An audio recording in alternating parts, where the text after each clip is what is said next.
Here, I'm coloring this little illustration of Pickles in a pickle jar. All the ink line work I did by hand on paper and scanned it into the computer at 600 dpi. Then, I just did a simple levels adjustment to get the blacks darker and the white of the paper as solid white as possible.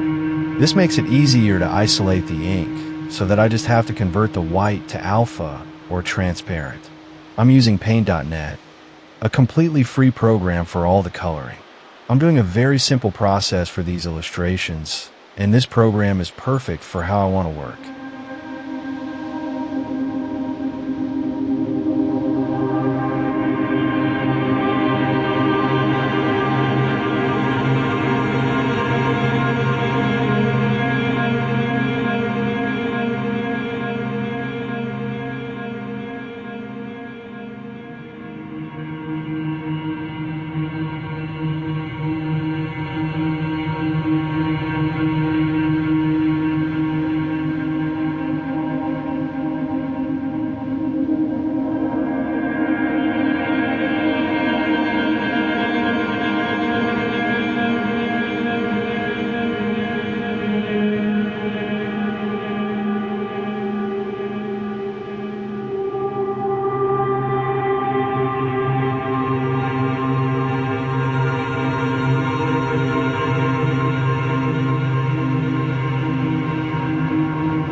Basically, I'm coloring kind of like the way I would in coloring books as a kid, outlining just around the edges of the areas I want, and then filling in between the borders of color I create.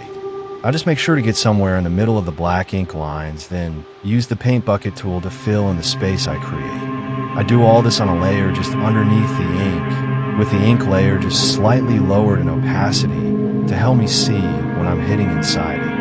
I'll start fast and a little messy at first, because cleaning anything up is really quick when I work with a solid brush and only a couple layers. I did want to have a bit of a translucent effect on the jar, so I added another color layer with a lower opacity, so the light blue I use shows through, which changes the hue of the colors inside, just slightly. Very simple.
When I finish with all the colors, I'll make sure to bring the ink layer back to 100% opacity for strong, bold line work that also covers any seams before exporting the final illustration as a high-resolution PNG image. I chose a couple grays for the jar lid and used the same colors for the plate, keeping a very simple and minimalistic color scheme. I added a few dots of white to help imply the reflective shine of the glass jar, and that's pretty much it.